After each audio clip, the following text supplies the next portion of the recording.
Peace and greetings. It's your man DJ Battle checking in from the Foundation Podcast. And man, I hope you're enjoying the programming and sure could use your support. Hey, if you please could like, share, subscribe. Hey, if you want to make a contribution, that'll help as well. I'm trying to get these numbers up, but I can use your help. So contributions can go to Cash App at $DJ Battle 313. I'm not gonna keep y'all waiting, so let's go ahead and get to the show. Let's get it started.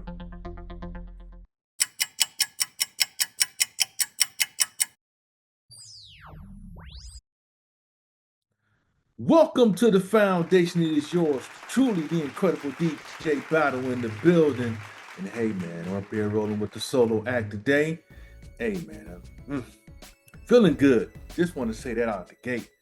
Well, it's disclaimer time. Well, as you know, it's just the king up in here. I'm just going to share just a couple of topics today. You already know the spill. You know, I don't want no drama, no BS, because it's for entertainment purposes only. Like I said, man, I'm fresh off of the vacation, man. Been out there on the water, cruising, Royal Caribbean, having a good old time. It was much needed. Definitely enjoyed it with the fam, man. Definitely. Definitely was trying to unplug and unwind and just escape. And I get the Cozumel, right? I'm up here going on a dolphin excursion, to go swim with the dolphins, because that's what you do in Cozumel. At least that's one of the things you do. And then it dawned on me, especially with all the turmoil that's going on, I'm riding from the ship to the excursion, and we looking. We noticed, nearby the port, there was like, a heavy police-like presence, with the Cozumel and Mexican police out there, and sirens going off, of course, but the driver and the tour guide was pretty much calm. Yeah, we get to our destination and go swim with the dolphins and everything. We didn't think nothing else of it until I sat still. When you go to certain locations and you can get on the Wi-Fi because you don't want to waste your cellular on international charges, I got on Wi-Fi, an alert goes off on my phone, and it says, cruise ship passengers robbed by a gang of 50 youth. In my mind, I'm thinking, oh shit, is that what's going on? And of course, I read a little further. And then it said that it was in Africa. So I was like, whew, my mind, like, damn.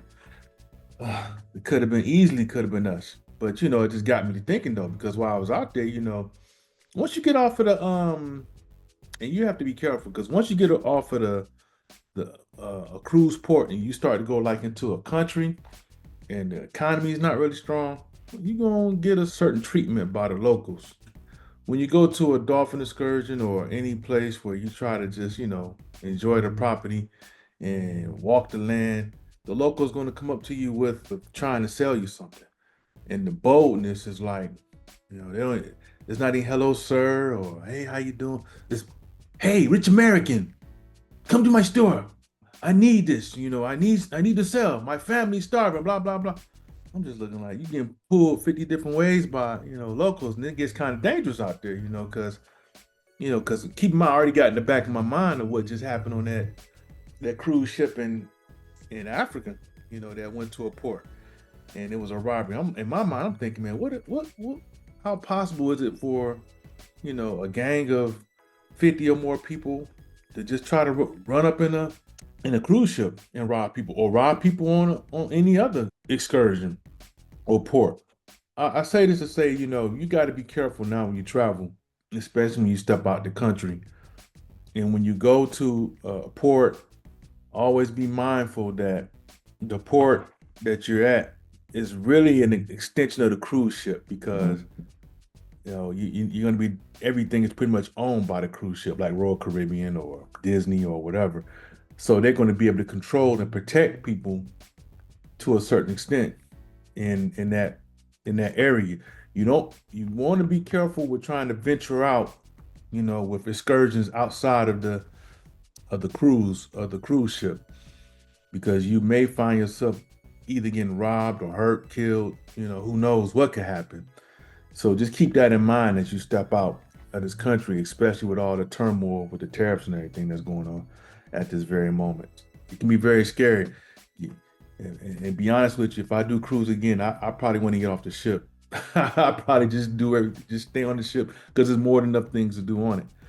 But everybody take their calculated risk and just want to have fun. There's nothing wrong with that, but just gotta make sure you protect yourself. So enough of that. But yeah, on to the main story. This right here has been is pretty much the biggest thing that's been going on, especially once I get off the boat. This is like the first thing I'm hearing about. So of course, I'm not gonna give an instant take initially. I'm gonna soak it in, let time go by, see how much details I can pull up. Because what the first narrative they were pushing was with this Karmelo Anthony and Austin Metcalf situation was, you see a picture like this pop up, and you just see that twin brother, dies in twins' hands due to a stabbing. And that was all the details you would get. So in your mind, you get painted with this narrative like, well, damn, who would go, just kill this guy for, no reason? Stab him in the heart. Like, wow, what a vicious thing. And then they start surfacing pictures of the suspect, Karmelo Anthony, and the image they wanted to paint, they find him with a gun. I say, okay, I'm not falling for this because we talk about this kind of thing all the time with when they always want to paint a certain narrative as, okay, one person's a thug and the other person's an angel, and the thug just attacks this angelic figure, and that's just it. And of course everyone's rushing to judgment and painting this situation down in Frisco, Texas, as this black thug just came to a track meet with the intention of killing somebody, and it happened to be one of the twins. And that's all the narrative we was pretty much pushed with. And then you start hearing, things like, well, why does he have a knife anyway? So of course I'm like thinking like, man, something ain't shitting right, because now I'm finding images of, the young brother, and he, dressing clean. He has a great grade point average, and hearing his side of the story was basically it was self-defense. So the more we dug behind some of these angelic pictures of Austin Metcalf, and he's just like pretty much any other teenager. Of course, they're going to do test the waters, and the images come up with them with guns. So I'm like, okay, so now it's fair game. How y'all gonna put Karmelo with a gunshot and he's a thug, and when you put this picture of the twins up, and it's like, okay, they just out hunting and no wrongdoing. So I'm like, both parties could have been hunting, and how come it couldn't just been stopped at that? And one thing I can agree with Austin Metcalf's father is, okay, it definitely wasn't about race. So let's just throw race out the equation, which is kind of hard in this situation. And let's just go with what could have possibly happened. And then we have this mysterious toxology report. I don't know if it's true or not, because like I said, I'm the type of I want to hear everything come out in court. I'm not gonna rush to judgment. But everyone want to just basically rail against Karmelo and just not even look at what could have possibly happened. And then you start hearing stories from some more people that basically say that the twins were pretty much bullies for the most part, right? So I'm like, okay, now this is starting to make a little bit more sense. And then one of the twin that survived basically already let it be known that Karmelo shouldn't even been in their tent. Okay, so he was at his tent. I mean, anybody who's ran track or competed on sports know that there's no crime to go sit on somebody else's tent, especially if you know some other people at the other schools that you're competing against. Yeah, we did it all the time. And it seems like the parties knew each other outside of this situation. So it's definitely more history there than everyone knows, and I'm sure it's going to come out in court. Of course, the story now comes out of them bullying Karmelo Anthony and destroying his phone, and I guess he was prepared this next go around just in case, just to protect himself. No crime in carrying a knife. You'd be surprised what people are carrying to protect themselves nowadays.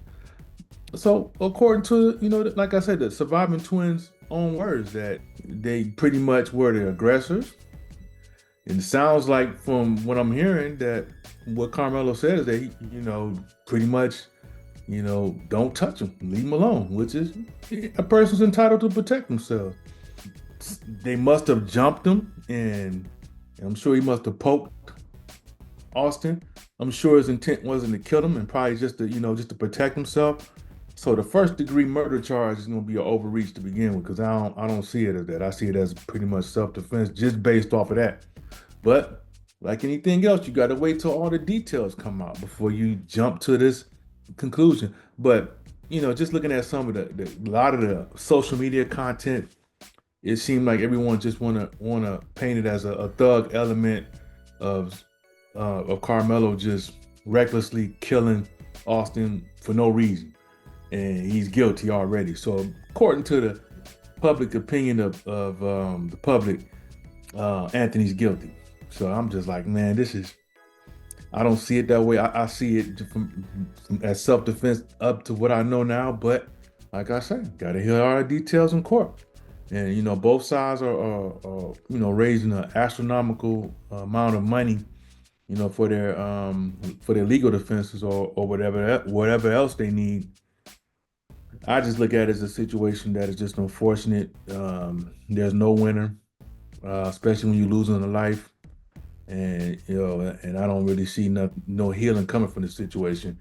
I see it as another attempt for them to try to promote a race war. It's just, you can just see it building up, especially with the twins being killed in Georgia at the mountain. There's just so many incidents they're trying to spark it. The marching outside of Cincinnati with the skinheads. I mean, it's just, or Nazis, whatever you want to call them. It's just, they're trying to push it so bad, and it's to me, it's just a different day. The whole intimidation and bullying. I hope cooler heads prevail on as far as nationally, and they don't fall for it and try to spark the so-called race war. But based off of the temperature and what I'm reading on the social media, I mean, we just about there, and this is really sad. It's just another distraction for the elites to put people against each other, so you don't look at them. I mean, people just need to, just let them resolve that situation, and just move forward and try to figure out ways to get along. It's hard, and at the same time protect yourself, because people will be coming out with this foolishness. And I haven't heard talk of folks saying, if Karmelo gets off, we're gonna come and see him to get justice. I'm like, here we go. Here we go. So you got to protect yourself. Definitely, I'm all about peace, but you also got to protect yourself. Some folks are going to test the waters. Neither one of these parties' lives will ever be the same or peaceful. It's gonna be turmoil from here on out, and it's really sad. But like I say, I hope people have cooler heads, and try to figure out how to get along. If you don't like somebody, you don't have to deal with them. I'm definitely not about forcing somebody to like someone, but we got to respect each other, and do right. In this country especially, we have a whole lot of correction to do, to even the playing field. But like I say, nobody has to get along, but you gotta respect. You gotta have that respect. You got to. And I hope as a country we can learn and grow from this. But at the same time, until you do get to that point, you always got to protect yourself. Learn from history as well. You try to turn the other cheek and try to just forgive and get along, but you got to protect yourself. That's the mistake I know the elders made in some cases, is trying to, by not protecting themselves, or just trying to force something. You can't force it, but there got to be a level of respect there. Yeah, definitely gonna get out of that one, because I'm sure we're gonna touch that one again at a later date. Yeah, it's definitely unfortunate. Now, this situation right here, which is no surprise. especially when you're talking about the music industry, entertainment, acting. There's always seems like there's this thing where talent alone is not going to get you to be successful.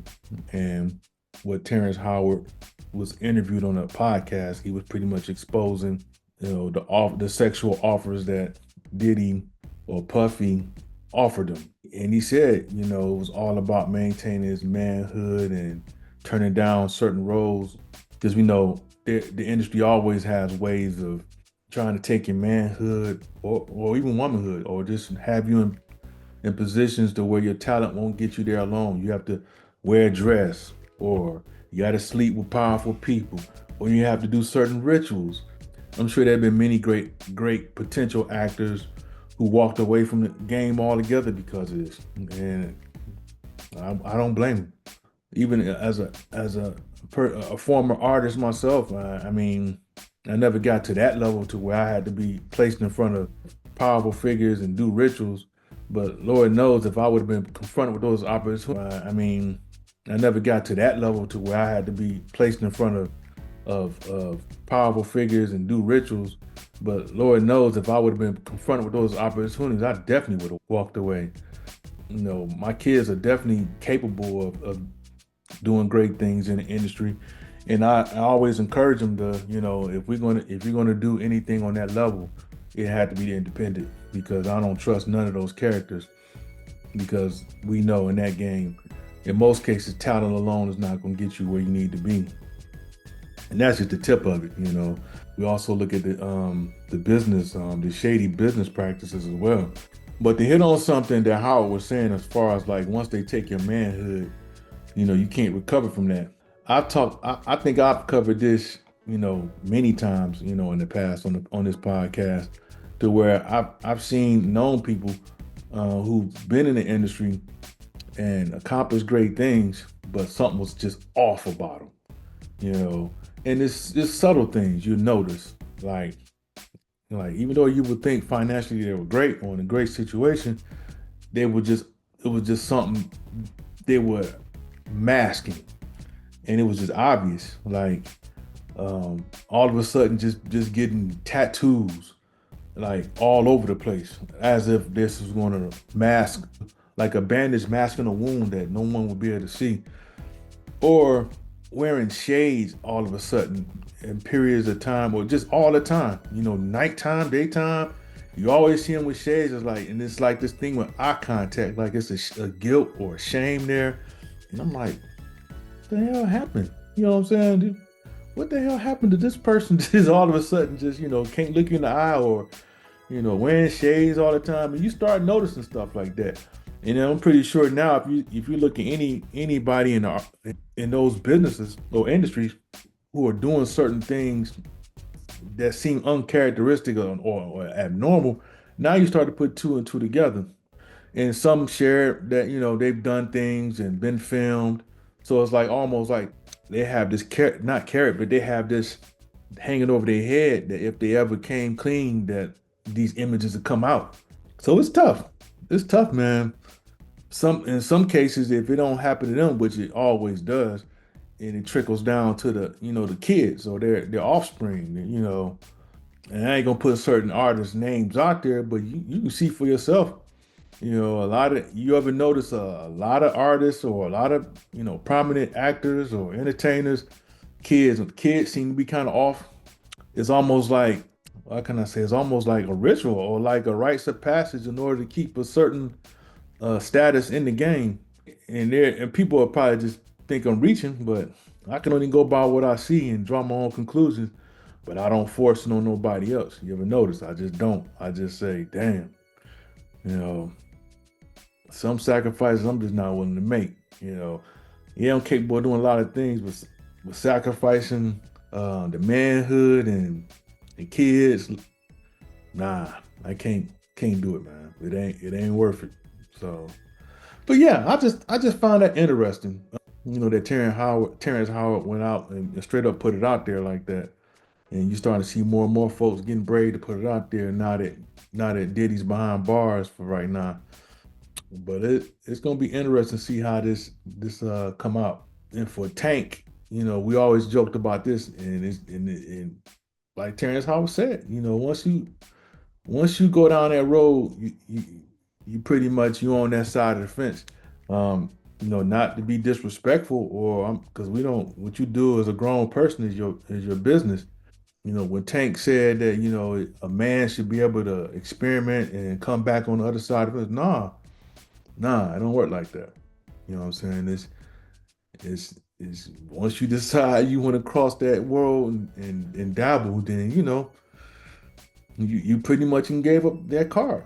And now you pretty much rocking with a different flag or representation, and you just have to own up to it. No, like I said, nobody cares what you do in your bedroom or whatever, but come on, man. I mean, if you looking at it, if you cross that bridge, you pretty much made a decision. This is what you are. You'll be considered bi or gay or whatever, but whatever. That's your life and your business. Like I say, salute the Terrence Howard, man. Once you lose that man card, boy, oof. Yeah, yeah, it's hard. It's hard psychologically, spiritually. It's hard to bounce back from that. That's vicious. But anyway, that's my 2 cents on that. On to the next subject.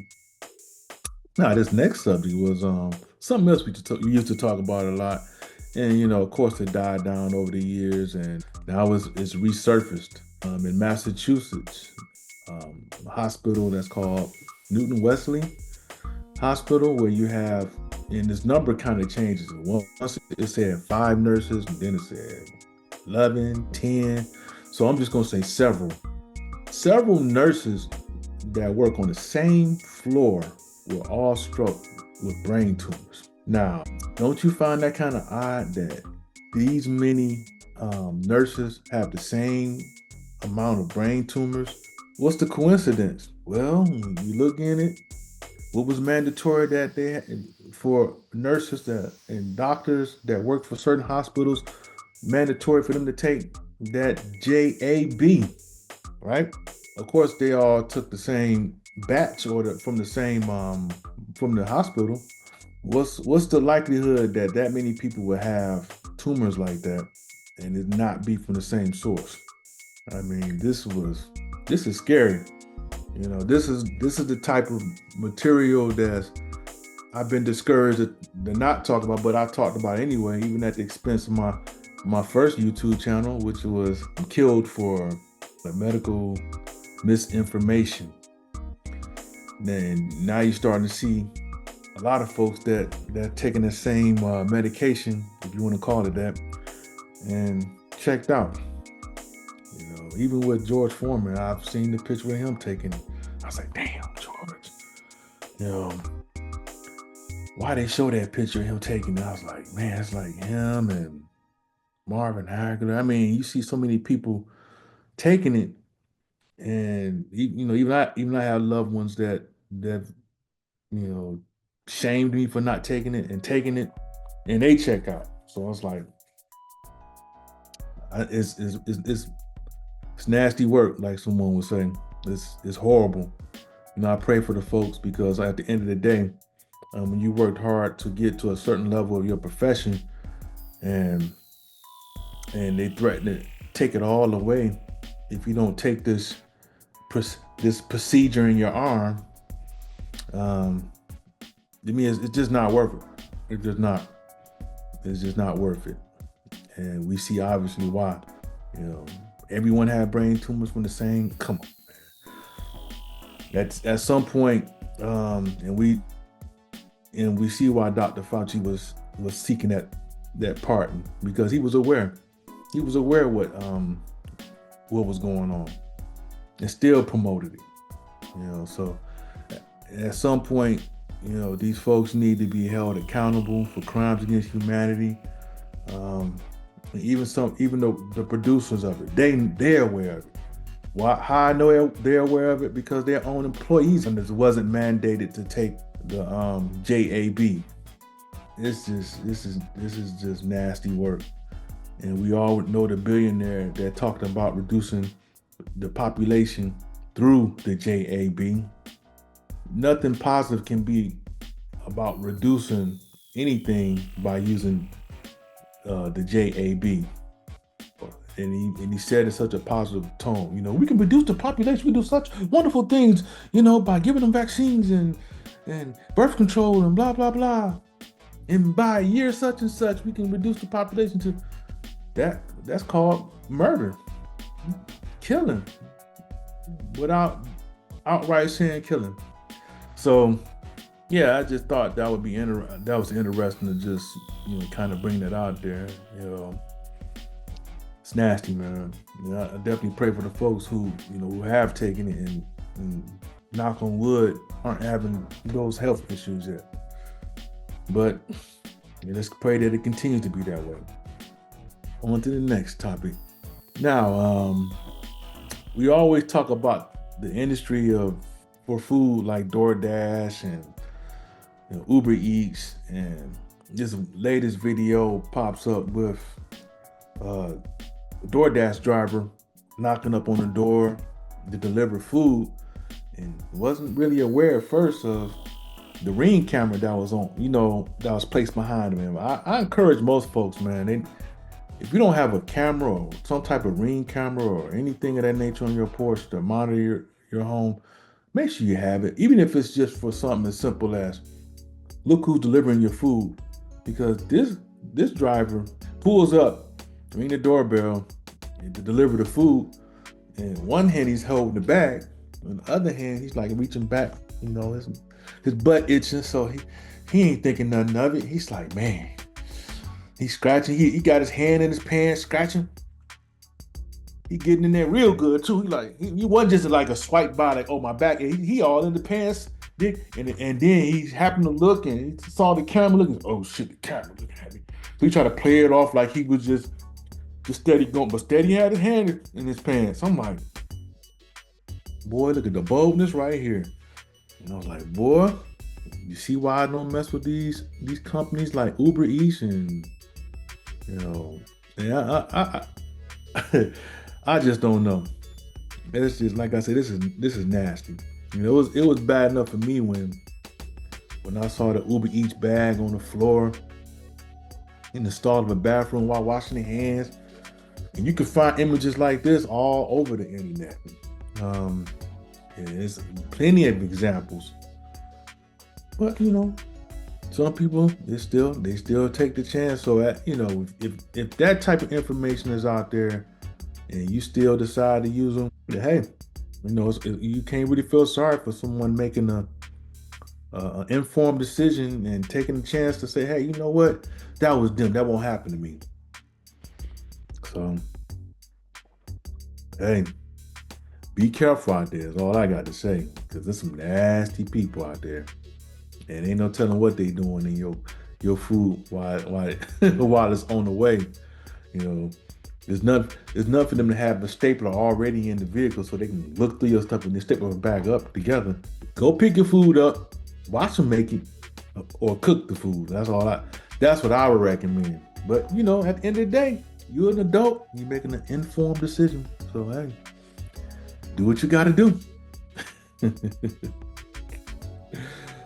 Yeah.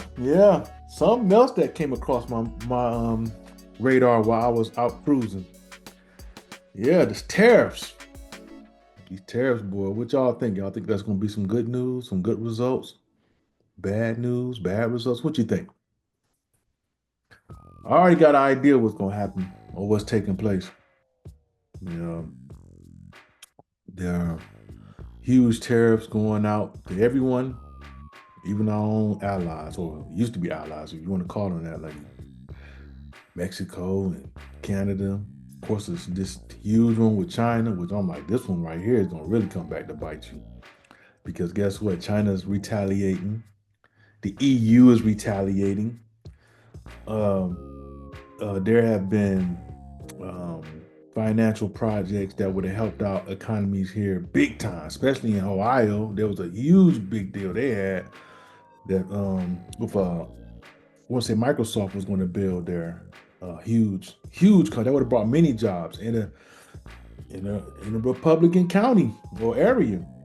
So I was like, So y'all vote against your own interest. Ironically, it's going to be a mess, and this all this stuff is going to take place. These tariffs are going to take place by, I want to say, April 10th, I think, which is just another day. Boy, y'all better buckle up. If you want to go ahead and if you need a phone or anything of that nature, you better get it today. You know, ain't a lot of those electronics or a lot of things that we normally get produced over in Asia or out the country. Boy, you better get it today. Get it today because you're gonna see a significant price hike in all those products. And for the folks who are retiring or trying to retire and got money put away, you better be active in your retirement plan. You know, and I won't tell you how to invest. Honestly, you better have a plan. You better go ahead and start stocking up on a lot of items today before these tariffs hit. We're going to see this economy tank in ways as Trump would say, in the likes we've never seen before. I can definitely guarantee you that. I guess the good news, if you want to put it that way, is there are ways you can take advantage of it if you're positioned right. But you would probably talk with your financial advisor or do some homework on your own to figure out how you can take advantage of it because it's coming. And there aren't a lot of manufacturing jobs here that's just going to pop up out the blue because we're so used to taking advantage of other countries' cheap labor to produce items and keep prices at a certain level. Them days are about to be over. If things don't change drastically and he just cancel those tariffs. And what's up with not with Russia not being a part of the tariffs, that which was also an eye opener. It's about to be nasty out here. And like I say, if you're traveling out the country, and whether it's cruising or you just taking a trip abroad, be careful because there are a lot of folks that's not going to like you based off of these decisions that's being made. There's already anger that's built towards us, even though we don't have the civilians don't have nothing to do for the most part of what's going on with these tariffs. That's this guy right here. So just be prepared, man. Your spending habits are going to change drastically. If you're staying in areas to where you only have like one grocery store or one store, it's gonna hit hard in certain areas. There will be certain economies that it won't affect too drastically if the economy is really strong locally, and those really are the bigger cities that have the bigger markets. But it's about to be nasty out here. It's gonna be real cutthroat. I honestly see, crime is going to go up. Robberies are going to go, armed robberies, all types of things are going to go up because of this. So definitely prepare yourselves by, protecting your home, making sure you're armed. Make sure you have a really tight-knit community, for any foolishness that may pop off, or if someone's in your area you're not familiar with. Shopping is going to change drastically. Folks are not going to be buying as much when you start seeing these ridiculous prices. So this is going to be something different, of the likes we've never seen before. So yeah, that's all I got for you for right now, and I'm sure I'll be able to touch on it a little bit more in the next show. And definitely appreciate you guys for rocking with me. Don't forget to subscribe and share. If you want to contribute, hey, $ DJ Battle 313. That's the Cash App. I'll see you guys next time, and we'll talk about it some more. All right, be safe.